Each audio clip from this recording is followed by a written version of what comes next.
se esse tom da entrevista for mantido ao longo da campanha eleitoral, inclusive de parte dos adversários diretos do Bolsonaro, considerando que os jornalistas não são ou não deveriam ser, a gente verá um espetáculo do que se chama de dissonância cognitiva.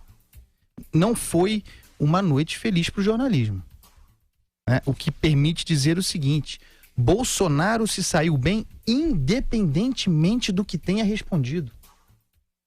Eu, ouvindo as respostas dele, de modo geral, eu considerei fraco o conteúdo. Previsível e fraco. Eu esperava que fosse assim. Só que o Bolsonaro não estava falando para mim.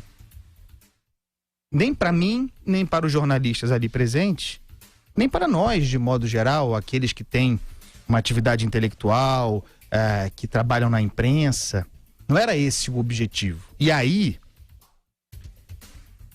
cria-se a seguinte situação em que um conjunto insistente de perguntas que poderia e provavelmente foi compreendido pelo espectador como uma tentativa de encurralar, de acuar o sujeito, faz com que, independentemente do que ele tenha dito, isso seja percebido pelo espectador com empatia, com solidariedade.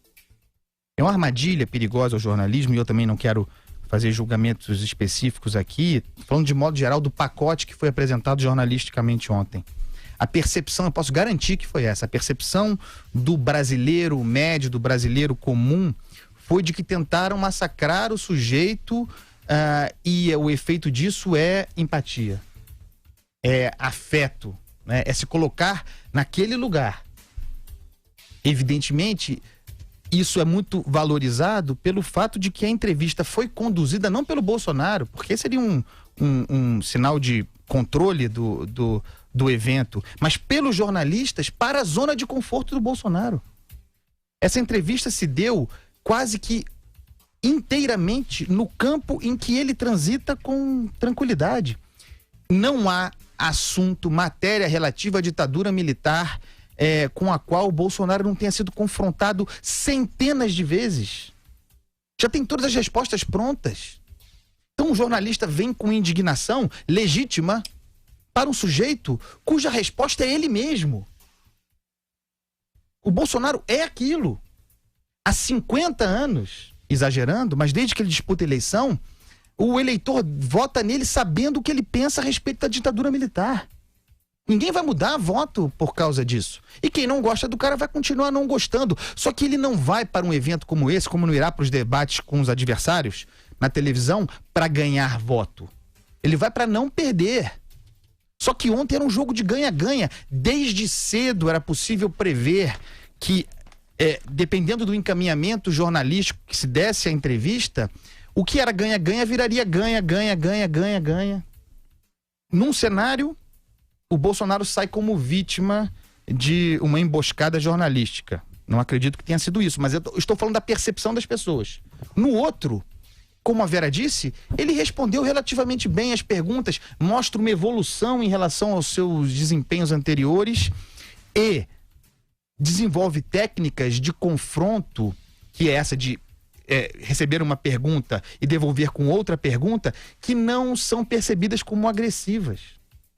Então, o Bolsonaro, que é vendido pela imprensa, com razão, porque há vários exemplos de destempero de sua parte, como alguém agressivo, violento, truculento, ontem foi outra pessoa.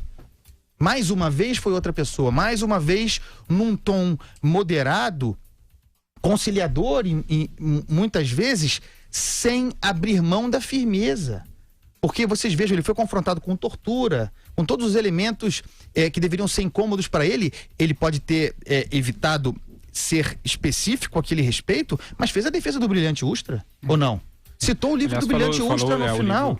O livro de cabeceira. Então, só para concluir aqui esse raciocínio, ontem, menos por suas qualidades na resposta e mais pelo ambiente em que as perguntas foram apresentadas, o Bolsonaro saiu vencedor. E não era um debate. Isso é muito importante dizer. É um erro jornalístico transformar uma entrevista, uma sabatina com um candidato, com qualquer um, num embate político. Não é assim. O Lula se beneficia disso e o Bolsonaro está se beneficiando.